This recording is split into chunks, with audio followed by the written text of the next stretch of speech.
혹시 이 사진 속 아이 본 적 있으세요?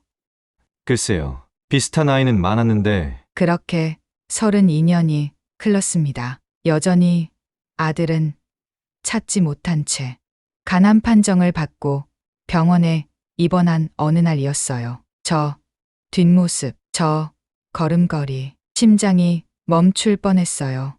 이 여성에게는 무슨 사연이 있었던 걸까요? 안녕하세요. 저는 최은정입니다. 1990년 대전 서구의 작은 아파트에서 저희 가족은 정말 행복했어요. 남편 상호는 건설회사에서 현장 관리를 맡고 있었고, 저는 근처 초등학교에서 2학년 담임을 하고 있었습니다. 그리고 저희의 보물 같은 아들 준혁이는 6살이었어요. 엄마, 이 꽃 이름이 뭐야? 준혁이는 항상 궁금한 게 많았습니다. 학교 화단에서 본 꽃들, 길가에 핀 들꽃들까지 모든 걸 물어봤어요. 저는 그런 준혁이가 사랑스러워서 집에 작은 화분 정원을 만들어 주기도 했습니다. 이건 봉선화야. 손톱에 물들이면 예쁘단다. 우와, 진짜? 그 맑은 눈빛을 지금도 생생히 기억해요. 준혁이는 특히 꽃을 좋아했습니다. 어린 남자아이 치고는 드물게 섬세하고 예술적 감각이 있었어요. 상호는 가끔 걱정스러운 표정을 지었습니다. 너무 예술가 기질이 강한 게 아닌가 몰라. 남자아이인데. 그게 뭐가 나빠. 아름다운 걸 사랑하는 마음이 얼마나 소중한데.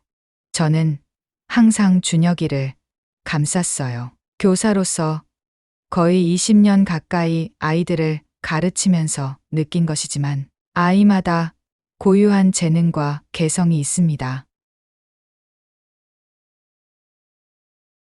봉선아야, 오늘도 예쁘게 피어줘서 고마워. 그런 모습을 볼 때마다 제 가슴이 따뜻해졌습니다. 이 아이는 분명 남다른 사람이 될 거라고 생각했어요. 그런데 그해 여름 모든 게 변했습니다. 7월에 어느 무더운 날이었어요. 학교에서 돌아와 준혁이와 함께 저녁을 준비하고 있을 때였습니다. 갑자기 전화벨이 울렸어요. 따르릉, 따르릉. 평소보다 급하게 울리는 것 같았습니다. 제 손이 자연스럽게 떨렸어요. 여보세요? 선생님 댁이신가요?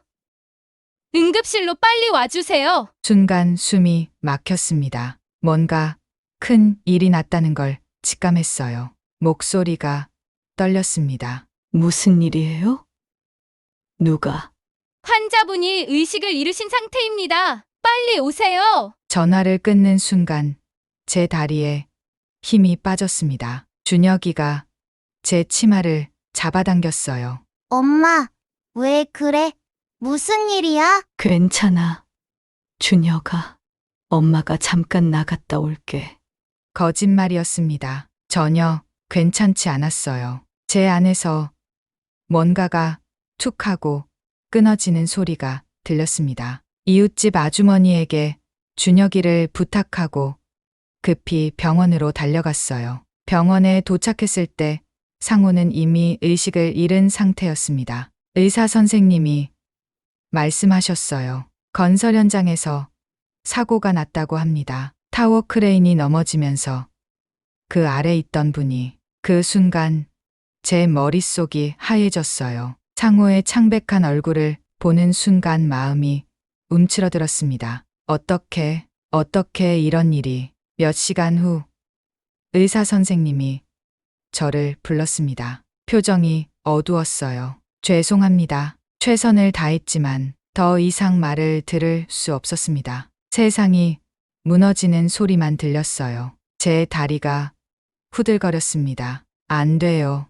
안 된다고요. 하지만 아무리 소리쳐도 상호는 돌아오지 않았습니다. 그날 밤 집으로 돌아왔을 때 준혁이가 거실에서 기다리고 있었어요. 아직 6살 아이가 밤늦도록 잠들지 않고 엄마를 기다렸던 거예요. 엄마, 아빠는 언제 와? 그 순간 제 눈에서 눈물이 쏟아졌습니다. 어떻게 이 어린 아이에게 아빠가 영영 돌아오지 않는다고 말할 수 있을까요?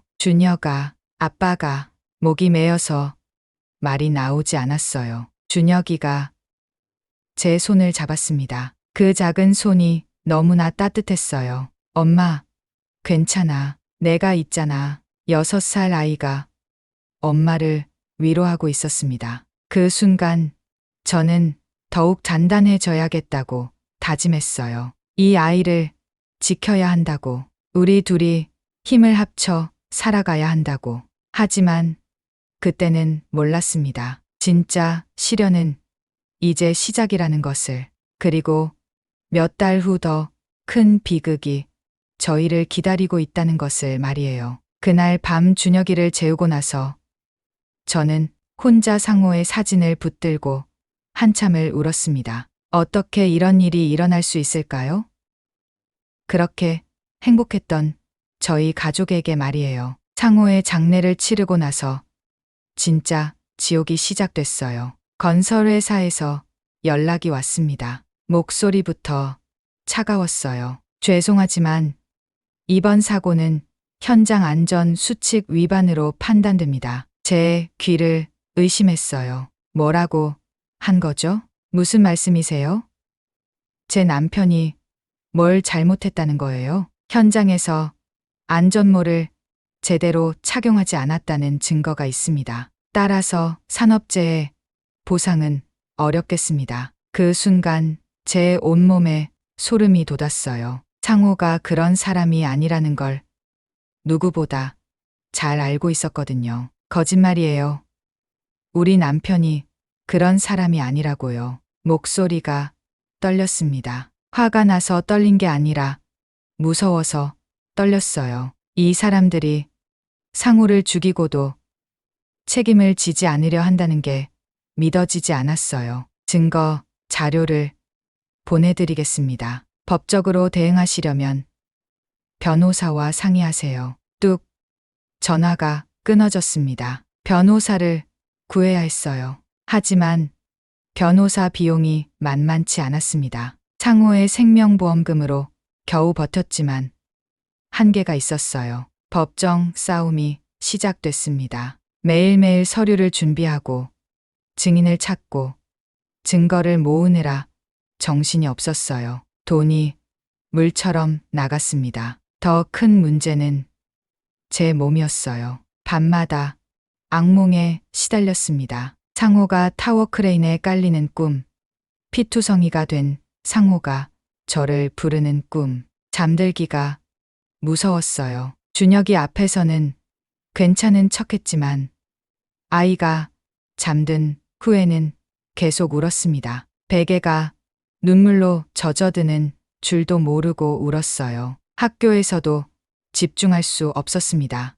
아이들을 가르치는 도중에 갑자기 숨이 막혀왔어요. 심장이 미친 듯이 뛰었습니다. 선생님, 괜찮으세요? 동료, 교사가 걱정스럽게 물었어요. 제 얼굴이 창백해져 있었나 봅니다. 괜찮아요. 잠깐 쉬면 돼요. 거짓말이었어요. 전혀 괜찮지 않았습니다. 제 안에서 무언가가 계속 부서지고 있었어요. 집에 돌아오면 준혁이가 기다리고 있었어요. 6살 아이가 혼자 있는 시간이 너무 많아졌습니다. 엄마, 왜 울어? 어느 날 준혁이가 제 볼을 닦아줬어요. 그 작은 손길이 너무 고마웠지만 동시에 미안했습니다. 이렇게 어린아이가 엄마를 걱정해야 하다니. 엄마는 괜찮아. 그냥 아빠가 보고 싶어서 그래. 나도 아빠 보고 싶어. 근데 엄마가 더 중요해. 그 말에 제 마음이 더욱 아팠어요. 이 아이를 지켜야 하는데 저는 점점 무너져가고 있었어요. 몇 달 후 더 이상 버틸 수 없었습니다. 어느 날 아침 준혁이에게 아침밥을 차려주다가 갑자기 쓰러졌어요. 머릿속이 하얗게 변하면서 아무것도 생각할 수 없었습니다. 엄마, 엄마. 준혁이의 울음소리가 멀리서 들려왔어요. 하지만 몸을 일으킬 수가 없었습니다. 이웃집 아주머니가 구급차를 불러주셨어요. 병원에 실려가면서도 준혁이 생각만 났습니다. 이 아이는 어떻게 하죠? 병원에서 검사를 받았어요. 의사 선생님의 진단이 나왔습니다. 중증 우울증과 공황장애입니다. 입원 치료가 필요해요. 제 머릿속이 하얘졌어요. 입원이요? 그럼 우리 아이는 어떻게 해요? 가족 중에 돌봐줄 분이 계신가요? 그때 떠오른 사람이 시동생 민우였어요. 창호의 동생으로 건설업으로 성공해서 대전에서 꽤 큰 회사를 운영하고 있었습니다. 창호 장례 때도 많이 도와줬었어요. 고민 끝에 민우에게 전화를 걸었습니다. 목소리가 떨렸어요. 민우야, 도움이 필요해. 형수님, 무슨 일이세요? 내가 아파서 입원해야 할 것 같아. 준혁이를 부탁할 수 있을까? 전화 너머로 한숨 소리가 들렸어요. 잠깐의 침묵이 흘렀습니다. 형수님, 제가 당연히 도와드려야죠. 준혁이는 걱정 마세요. 정말 고마워. 몇 달이면 괜찮아질 거야. 그렇게 저는 정신병원에 입원했고 준혁이는 삼촌 집에 맡겨졌어요. 그때만 해도 몇 달이면 괜찮아질 거라고 생각했습니다. 준혁이와 다시 행복하게 살 수 있을 거라고 믿었어요. 천만의 말씀이었습니다. 입원 첫날 밤, 저는 창밖을 바라보며 눈물을 흘렸어요. 준혁이는 지금 뭘 하고 있을까?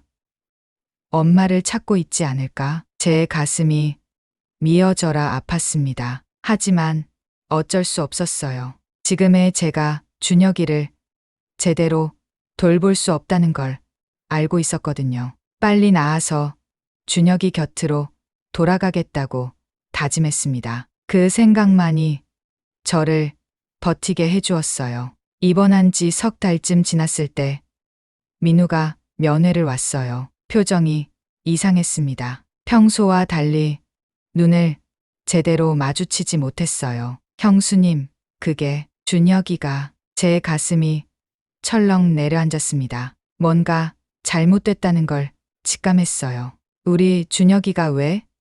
아프기라도 한 거야? 아니에요. 그런데 준혁이가 형수님을 보기 싫다고 해요. 머리에 벼락이 떨어진 것 같았어요. 귀를 의심했습니다. 뭐라고? 자기를 버렸다고. 엄마가 자기를 사랑하지 않는다고. 만나고 싶지 않다고 하네요. 그 순간 세상이 끝나는 것 같았습니다. 제 안에서 무언가가 산산조각 나는 소리가 들렸어요.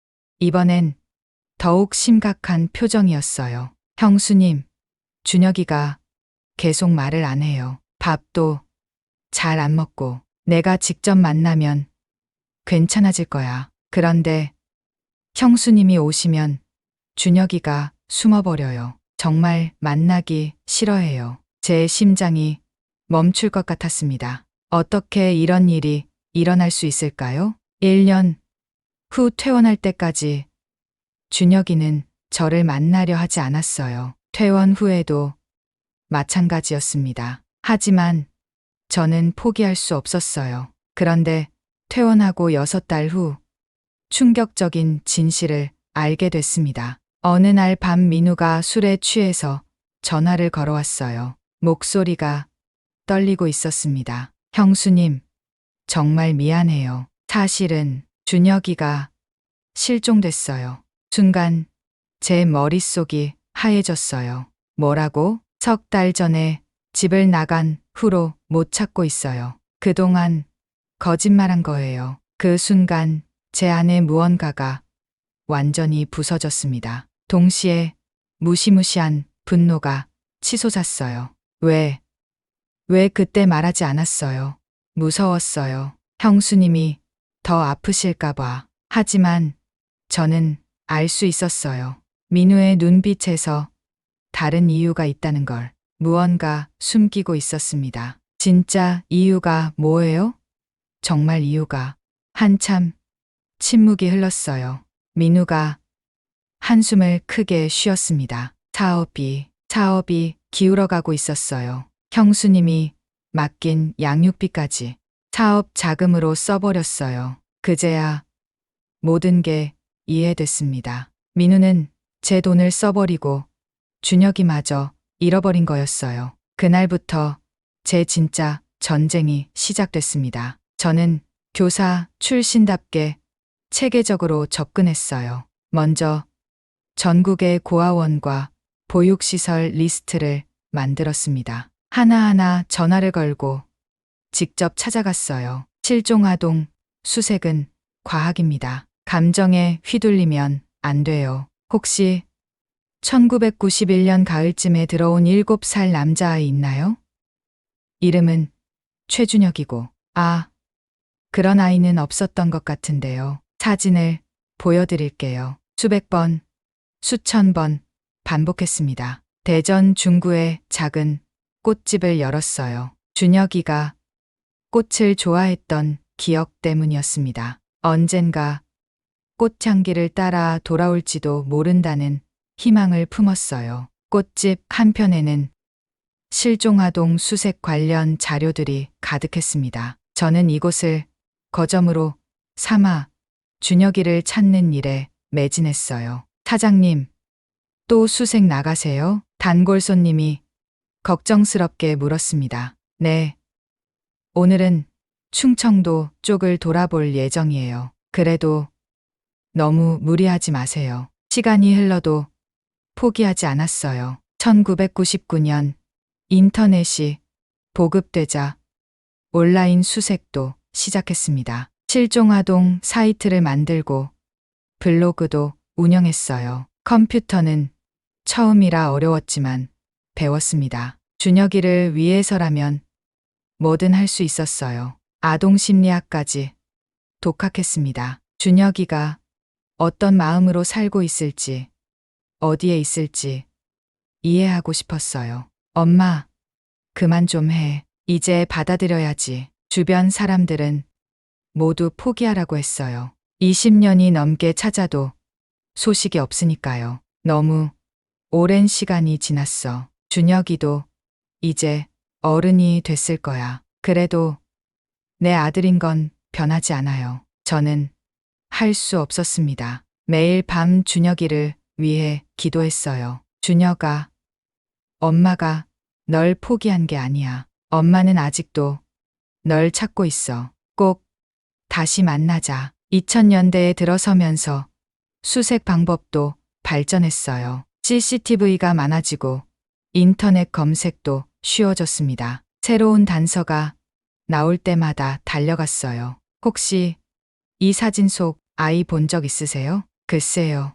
비슷한 아이는 많았는데 실망의 연속이었지만 멈출 수 없었어요. 준혁이가 살아있다는 걸 느낄 수 있었거든요. 모성 본능이라고 할까요? 그렇게 30년이 흘렀습니다. 꽃집은 작지만 동네에서 유명해졌어요. 실종아동을 찾는 사장님이 있는 꽃집이라고요. 많은 사람들이 응원해 주셨습니다. 사장님, 꼭 찾으실 거예요. 그 마음이면 하늘도 감동할 거예요. 하지만 시간은 계속 흘렀고 저도 늙어갔어요. 머리가 휘어지고 주름이 늘어갔지만 마음만은 그때 그 엄마 그대로였습니다. 준혁이를 사랑하는 마음은 한순간도 변하지 않았어요. 2022년 가을, 제 몸에 이상이 생겼어요. 계속되는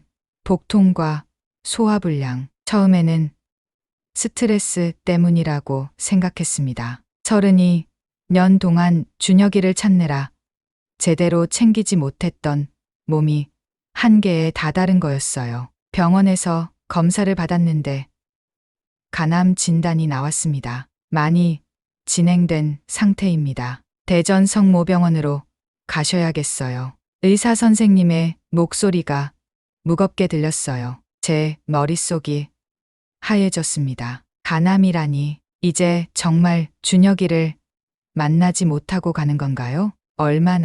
얼마나 남았나요? 최선을 다해서 치료하면 1년 정도는 1년 너무 짧았어요. 32년을 기다렸는데 1년만 더 주신다니. 입원 준비를 하던 중 간병인이 말했습니다. 이번에 병원 내부를 리모델링한대요. 환자분들 편의를 위해서 설계를 새로 한다더라고요. 그래요? 네. 젊은 건축가가 맡았다고 하던데 실력이 정말 좋다고 해요. 그냥 흘려들었어요. 그때까지는 아무 생각이 없었습니다. 입원 후 며칠 지나지 않아 그 건축가를 봤어요. 그가 제 병실 앞을 지나가는 모습을 창문으로 보는 순간이었습니다. 심장이 멈출 뻔했어요. 저 뒷모습, 저 걸음걸이, 뭔가 친숙했습니다. 어디서 본 것 같은 느낌이었어요. 아니, 친숙한 정도가 아니었습니다. 제 온몸에 전기가 흐르는 것 같았어요. 간호사님, 혹시 저 건축가 선생님 성함이? 아, 이태현 씨요? 젊은데 실력이 좋다고 하더라고요. 이태현, 이름은 다르지만 제 직감이 말하고 있었어요. 저 사람이 제 준혁이라고. 혹시 몇 살 정도 되세요? 40 초반 정도? 정확한 나이는 모르겠지만요. 40 초반. 계산이 맞았습니다. 준혁이가 지금 43이니까요. 며칠 후 기회가 왔어요. 그가 병원 로비에서 직원들과 회의를 하고 있었습니다. 저는 휠체어를 타고 가까이 갔어요. 환자분들이 답답해하지 않도록 작은 정원을 만들면 어떨까요? 계절마다 다른 꽃을 심어서. 그 순간이었어요. 꽃 이야기를 하는 그의 목소리를 들었을 때 제 가슴이 뛰기 시작했습니다. 꽃을 사랑했던 6살 준혁이가 떠올랐어요. 봄에는 개나리와 진달래, 여름에는 해바라기, 가을에는 코스모스. 그가 돌아서서 저를 봤습니다. 눈이 마주쳤어요. 32년 전 6살 준혁이의 그 눈빛 그대로였습니다. 그 맑고 순수했던 눈빛이 그대로 남아 있었어요. 제 눈에서 눈물이 흘러내렸습니다. 저기요, 혹시. 하지만 그는 고개를 돌리고 가버렸어요. 저를 못 알아본 것 같았습니다. 당연했어요. 32년 전 제 모습과 지금 제 모습이 얼마나 달라졌을까요? 그날 밤 잠을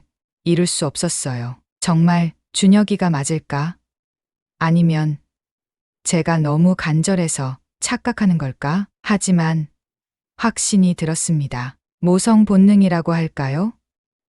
제 아들이라는 확신이 들었어요. 그날 밤 민우에게 전화를 걸었습니다. 민우야, 우리 준혁이 찾았어. 뭐라고요? 목소리가 떨렸어요. 믿을 수 없다는 듯한 목소리였습니다. 병원에 있어. 건축가가 됐더라고. 이태현이라는 이름으로. 정말요? 확실해요? 내가 낳은 아들인데 모르겠어? 분명해. 그럼 어떻게 할 거예요? 내일 와줘. 함께 확인해보자. 다음 날 민우가 병원에 왔어요. 표정이 긴장되어 있었습니다. 32년 만에 조카를 만날지도 모른다는 생각에 떨리는 것 같았어요. 함께 태연을 찾았습니다. 그는 병원 설계실에서 도면을 그리고 있었어요. 실례합니다. 잠깐 시간 좀 내주실 수 있나요? 태연이 고개를 들었어요. 민우를 보는 순간 그의 얼굴이 굳어졌습니다. 혹시 아저씨가. 목소리가 떨렸어요. 뭔가를 기억해내려는 듯한 표정이었습니다. 준혁아. 민우가 떨리는 목소리로 말했어요. 그 순간 태연의 눈에 눈물이 고였습니다. 정말 삼촌이세요? 그래. 그리고 이분은. 민우가 저를 가리켰어요. 태연이 저를 바라봤습니다. 엄마야, 준혁아, 저는 더 이상 참을 수 없었어요. 30년간 참아왔던 눈물이 터져 나왔습니다. 엄마, 정말 엄마예요? 태연도 울고 있었어요. 하지만 그 눈빛에는 원망도 섞여 있었습니다. 30년간 쌓인 상처가 느껴졌어요. 왜 저를 버리셨어요? 왜? 그 말이 제 가슴을 찔렀어요. 아직도 준혁이는 자신이 버림받았다고 생각하고 있었습니다. 버린 게 아니야. 엄마가 아파서. 그리고 삼촌이 거짓말을. 민우가 무릎을 꿇었어요. 얼굴이 창백해져 있었습니다. 준혁아, 다 내 잘못이야. 내가 너를 제대로 돌보지 못했고, 내가 집을 나갔을 때도 제대로 찾지 못했어. 무슨 말씀이세요? 그리고 형수님께 거짓말했어. 내가 실종됐다는 걸 숨겼어. 태연이 주저앉았어요. 충격받은 표정이었습니다. 그럼 저는 버려진 게 아니었다는 거예요? 그럼 엄마가 너를 얼마나 찾았는데.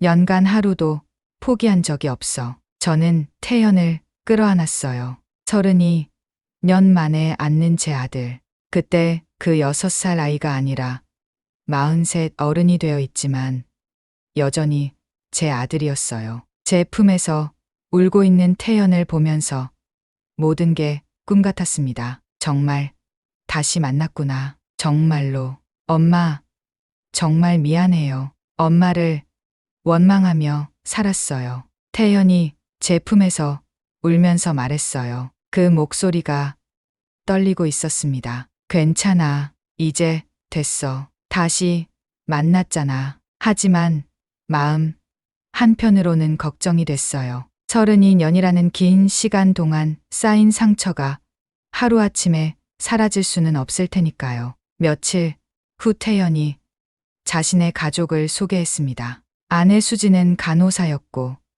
8살 딸 서연이는 할머니를 금세 따랐어요. 할머니, 아빠가 말해줬어요. 할머니가 아빠를 정말 많이 사랑한다고. 서연이의 맑은 목소리를 들으니까 어린 준혁이가 떠올랐어요. 그때 그 순수한 눈빛이 그대로 닮아 있었습니다. 그래, 서연아, 할머니가 너희 아빠를 세상에서 제일 사랑해. 저도 할머니 사랑해요. 서연이가 제 목을 감쌌어요. 그 따뜻한 체온이 제 마음을 녹였습니다. 손녀가 있다니 이런 기쁨이 있을 줄 몰랐어요. 수진도 따뜻하게 맞아줬어요. 어머님, 그동안 얼마나 힘드셨을까요? 남편 이야기를 들으니까 정말 대단하세요. 고마워요. 우리 준혁이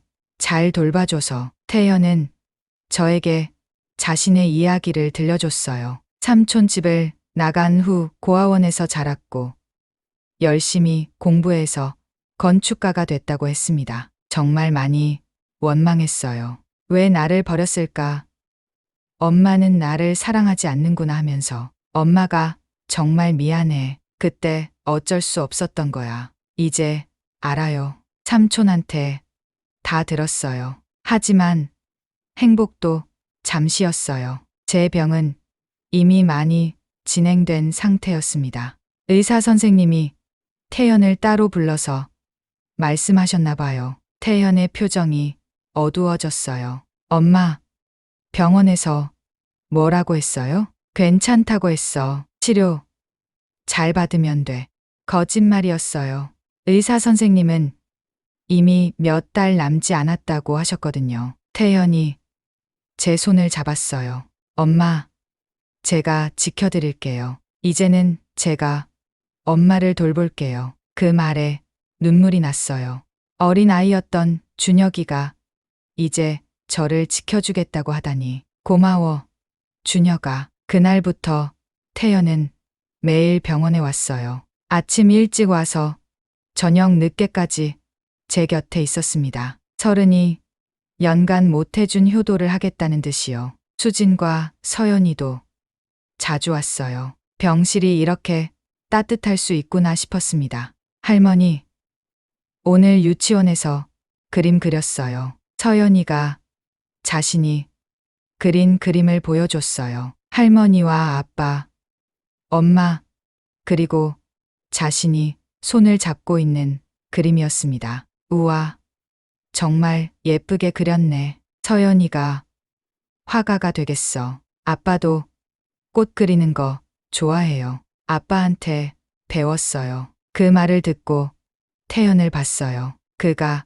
쑥스럽게 웃었습니다. 어릴 때 엄마가 꽃 이름 가르쳐 준 거 기억해요. 그래서 지금도 꽃을 좋아해요. 제 가슴이 따뜻해졌어요. 어린 시절의 기억이 남아 있었구나. 태연은 저에게 자신이 설계한 건물들을 보여줬어요. 모두 아름다웠습니다. 특히 학교나 병원 같은 곳에는 항상 작은 정원이 있었어요. 사람들이 꽃을 보면서 위로받았으면 해서요. 역시 우리 준혁이야. 어릴 때부터 마음이 예뻤지. 하지만 시간은 빨리 흘렀어요. 제 몸은 날마다 약해졌습니다. 2023년 3월 봄이 오고 있었어요. 병원 창밖으로 벚꽃이 피기 시작했습니다. 엄마, 벚꽃이 예쁘죠? 태연이 창밖을 가리키며 말했어요. 그래, 정말 예뻐. 준혁이도 어릴 때 벚꽃 좋아했지. 기억해요. 엄마와 함께 벚꽃 구경 갔던 거. 그 기억이 남아 있다니 고마웠어요. 어느 날 밤 제가 말했어요. 준혁아, 엄마가 부탁이 있어. 뭐든지 말씀하세요. 실종된 아이들을 위한 일을 해줄래? 엄마가 못다 한 일을. 태연이 고개를 끄덕였어요. 엄마, 뜻을 이어갈게요. 그런 아이들을 위한 특별한 공간을 만들어 볼게요. 고마워. 정말 고마워. 2023년 3월 15일, 제 마지막 날이 왔어요. 가족들이 모두 제 곁에 있었습니다. 태연이 제 손을 잡고 있었어요. 엄마, 사랑해요. 나도 사랑해.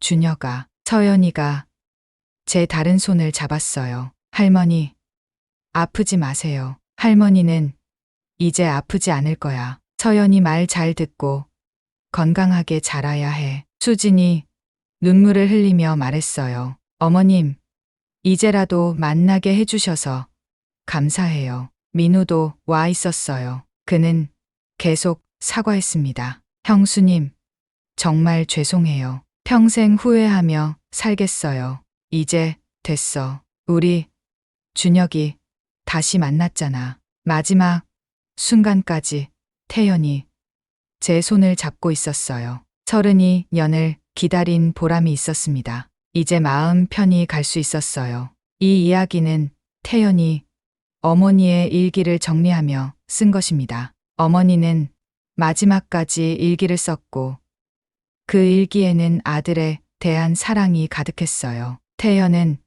이제 건축가로서 실종 아동들을 위한 특별한 시설을 설계하고 있습니다. 어머니의 사랑을 이어가는 방식으로요.